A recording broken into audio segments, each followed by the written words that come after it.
Lecture मैंने करा दिया था कल डिक्शनरी का बेसिक लेक्चर, जिसमें हमने मतलब बेसिक में डिक्शनरी देखा था क्या होता है, की वैल्यू पेयर होता है और इसमें की क्या होती है, वैल्यू क्या होती है, और एक प्रोग्राम भी बनाया था इसमें हम रोल नंबर और उसके मार्क्स ले रहे थे यूज़र के और वो उसको डिक्शनरी में सेव करा रहे थे। तो ये प्रोग्राम देखना तो यहाँ पे मैंने डाल दिया है dict1.py में, तो इसमें पूरा प्रोग्राम है, तो ये देख लेना अगर इसको रेफरेंस करना। ठीक है, तो ये हो गया। और बाकी तो आज ये देखते हैं सेकंड लेक्चर है जो हमारा डिक्शनरी का, ये स्टार्ट करते हैं। तो इसके बाद इस लेक्चर में जो लेक्चर 2 है इसमें सबसे पहले आता है ट्रैवर्सिंग अ डिक्शनरी। तो ट्रैवर्सिंग वही होता है कि जब आप शुरू से चलते हो और फिर पूरे उसको ट्रैवर्स करते हो एक एक करके पूरे सीक्वेंस को, तो वो ट्रैवर्सल होता है। Accessing and processing each element. ठीक है, ऑल्सो मीन्स द सेम, मतलब हमें फॉर लूप का यूज़ करना पड़ेगा उसको ट्रैवर्स करने के लिए। ठीक है, तो इसका सिंटैक्स ये दे रखा है कि फॉर आइटम इन डिक्शनरी और प्रोसेस ईच आइटम। तो ये तो बाय डिफ़ॉल्ट इसका सिंटैक्स है, लेकिन एक्चुअली कैसे होगा ये। कंसिडर द फॉलोइंग एग्जांपल, जिसमें ये हमारी डिक्शनरी है D1 जिसमें 7 की है, फिर ए वैल्यू इसकी नंबर है, फिर अगला अगला वैल्यू है कि ए इसकी की है, स्ट्रिंग इसका वो है वैल्यू। ठीक है, और अगली है कि एक टपल इसकी की है और जो टपल स्ट्रिंग है उसकी वैल्यू हो गई। ठीक है, तो इसको ट्रैवर्स करने के लिए हम कैसे करेंगे, तो सबसे पहले तो ये डिक्शनरी बना देंगे हम ये पूरी। ठीक है, एज इट इज़ हमने बना दी। फिर हम करेंगे फॉर लूप फॉर की इन DL और प्रिंट क्या कर देंगे एक तो की प्रिंट कर देंगे, ये हमने फॉर की इन DL चलाया, की इस डिक्शनरी में होगी। और प्रिंट की कर देंगे, की क्या हो जाएगी हमारी ये वाली की, ये पहले 7 आएगा, फिर ए आएगा, फिर 1,2 टपल आएगा।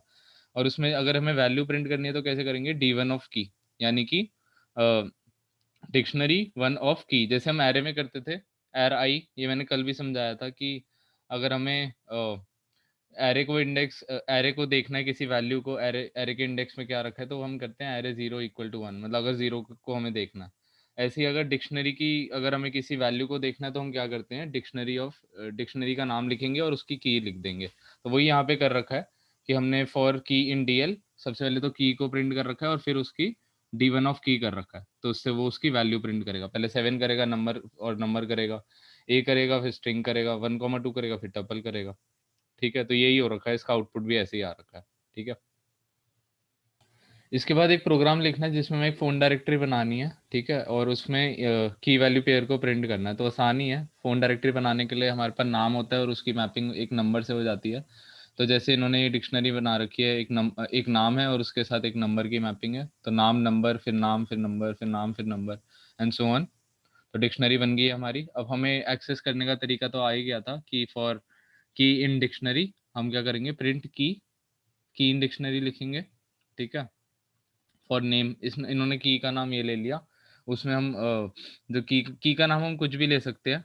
ठीक है, तो इन्होंने यहाँ पे की का नाम की लिया था, यहाँ पे हमने इसको नेम ले लिया जस्ट फॉर मतलब कि रीडेबिलिटी, ताकि बढ़े उस प्रोग्राम की, क्योंकि हमें पता है की क्या नेम ही है। For name in phone dictionary हम क्या प्रिंट करेंगे इसका प्रिंट नेम करेंगे और फिर फोन डिक्शनरी ऑफ नेम करेंगे, यानी कि उसकी वैल्यू जो पड़ी है उस नेम पे जो मैप्ड हो रखी है वैल्यू, यानी कि ये फ़ोन नंबर आ जाएगा। तो एक-एक करके चलेगा हमारा लूप। सबसे पहले ये नेम है और ये इसकी वैल्यू है, तो ये आ जाएगी। फिर ये नेम है, ये इसकी वैल्यू है, ये आ जाएगी। नेम ये है, ये वैल्यू है, तो ये आ जाएगी। तो ये पूरा ऐसे चल जाएगा सेम, जैसे हमने ऊपर देखा था वैसे ही ये सेम चल जाएगा। ठीक है? इसके बाद ये देख रहे हैं कि एक्सेसिंग कीज़ और वैल्यूज़ ये साइमल्टेनियसली कैसे करेंगे, कि जैसे मेरे को सारी कीज़ एक साथ चाहिए, तो वो कैसे होगा। तो इसमें फंक्शंस होते हैं कुछ, to see all the keys in a dictionary in one go we can write, ये मेथड होता है डिक्शनरी का dot keys. And to see all the values in one go उसका मेथड होता है डिक्शनरी डॉट वैल्यूज़। तो जैसे हम हमारी डिक्शनरी हो गई है पूरी, जिसमें एक नाम है और इसकी नंबर की मैपिंग है, जैसे कि हमने ऊपर देखा था। तो अगर हमें सिर्फ कीज़ चाहिए, कीज़ यानी कि सिर्फ नेम चाहिए, हमें मोहन सिंह, स्टीवन, दिलप्रीत ये सब चाहिए, तो हम फ़ोन डिक्शनरी डॉट कीज़ कर देंगे। तो इससे क्या आ जाएगा, सारी कीज़ आ जाएंगी हमारे पास, यानी कि मोहन सिंह, स्टीवन, दिलप्रीत ये सब आ जाएगा। और अगर हम फ़ोन डिक्शनरी डॉट वैल्यूज़ कर देंगे तो हमारे पास सारी वैल्यूज़ आ जाएगी, यानी कि ये आ गया, ये वाला नंबर आ गया, फिर ये वाला नंबर इन, ये वाला नंबर एंड सो ऑन, तो ये आ गया। इसका पर डेटा टाइप देखने वाली बात है कि जैसे मैंने एक ट्राई किया था यहाँ पे। तो जैसे मैंने ये वाली डिक्शनरी बनाई थी एक सिंपल सी, जिसमें ए की है और बी की है और 1 2 वैल्यू है। तो एबीसी डॉट कीज़ किया था मैंने। तो एबीसी डॉट कीज़ करने पे ये डिक्शनरी ये बना देती है ये चीज़, जैसे कि वहाँ दे रखा है। फिर मैंने टाइप करने की कोशिश करी कि इसका टाइप क्या है, क्या ये एरे है, लग तो ये एरे जैसे रहा था मुझे। लेकिन ये एरर नहीं होता, ये इसकी क्लास ही अलग होती है, डिक्शनरी कीज जो उन्होंने स्पेसिफाई कर रखी है। ऐसे ही अगर हम abc डॉट वैल्यूज करेंगे, abc देख लेता हूँ, abc डॉट वैल्यूज करेंगे अगर हम, तो यहाँ पे उसका ये आ जाएगा कि क्या क्या वैल्यू थी उस डिक्शनरी में, यानी कि 1 और 2, और इसका टाइप करेंगे तो ये एरे नहीं है, ये भी प्रूव हो जाएगा अभी। ये डिक्शनरी का ही एक ऑब्जेक्ट है। तो जैसे मैंने ये किया तो यहाँ पे क्लास ऑफ डिक्शनरी वैल्यूज आ गया। तो जो उन्होंने प्रोग्रामर ने स्पेसिफाई किया है वही इसका डेटा टाइप है।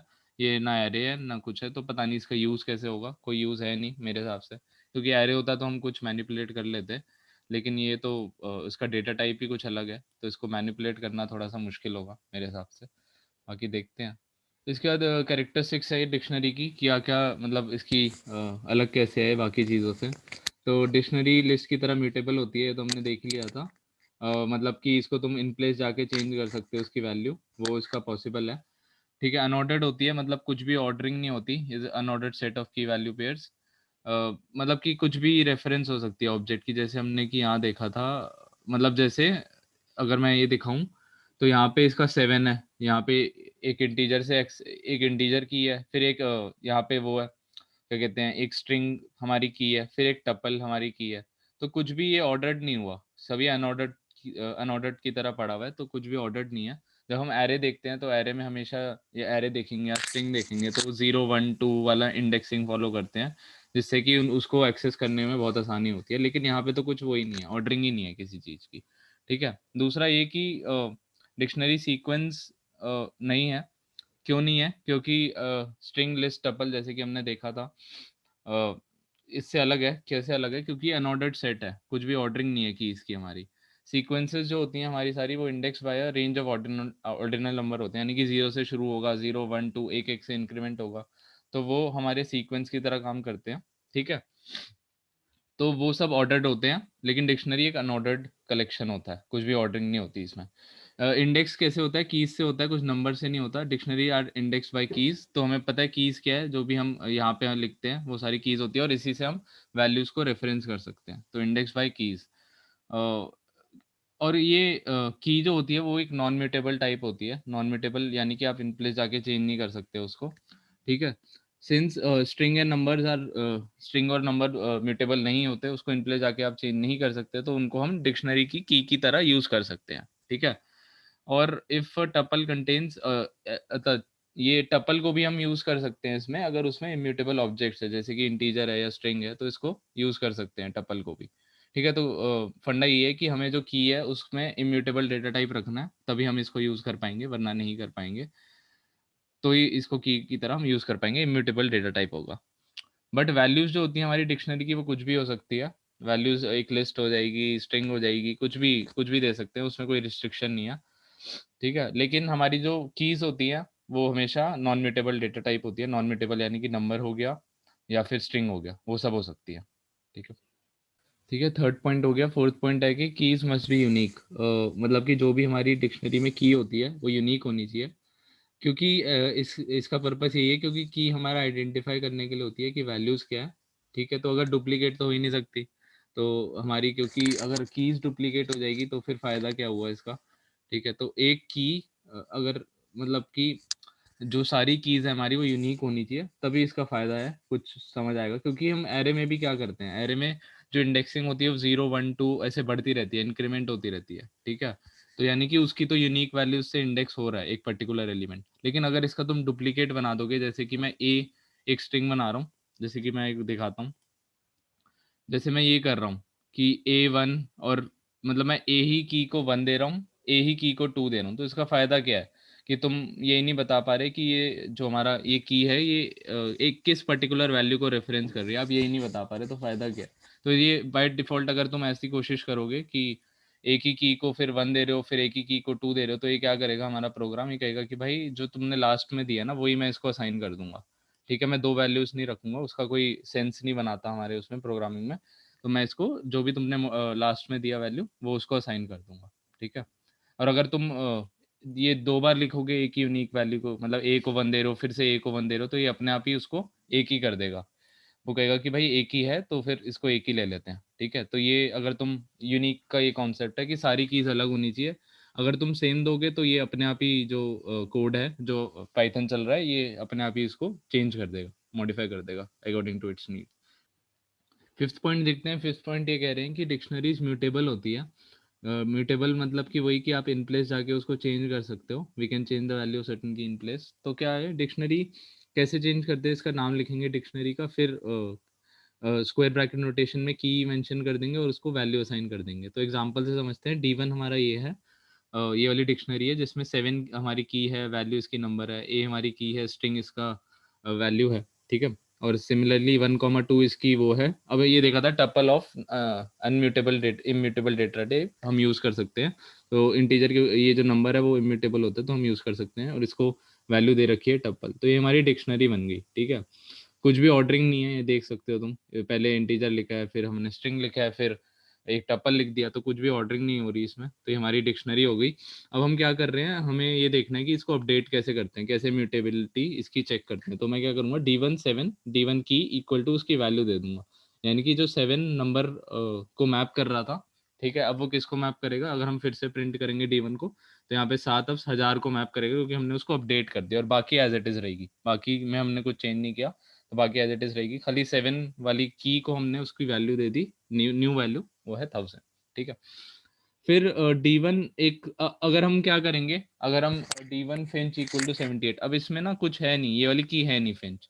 तो ये क्या करता है, ये बहुत इंटेलिजेंट होती है डिक्शनरी। अगर तुम्हारे पास नहीं है वो वाली की, तो ये उसकी की बना देता है, ठीक है। तो अगर हम ये D1 देखेंगे, ये एज इट इज रहेगा 7000 ए स्ट्रिंग 1 2 टपल। ये थी नहीं, फिंच इसने देखा कि भाई है कि नहीं तू पहले से, ये थी नहीं, तो कहेगा कि चलो ठीक है मैं एक नई की बना देता हूँ। तो यहाँ पे इसने फिंच एक नई की बना दी और उसमें 78 उसकी वैल्यू डाल दी। तो बहुत ही इंटेलिजेंट वो होता है ये डेटा स्ट्रक्चर, और काफ़ी ज़्यादा इसलिए यूज़ होता है प्रोग्रामिंग में, क्योंकि अपने आप ही ये काफ़ी चीज़ें कर देता है जो हमें मैनुअली, जैसे एरे करोगे तो ये चीज़ें नहीं होगी, तुम्हें इंसर्ट करनी पड़ेगी, अपडेट के लिए एक अलग चीज़ लॉजिक लिखना पड़ेगा। लेकिन डिक्शनरी से काफ़ी चीज़ें फास्ट हो जाती है, इसलिए इसका यूज़ काफ़ी ज़्यादा होता है।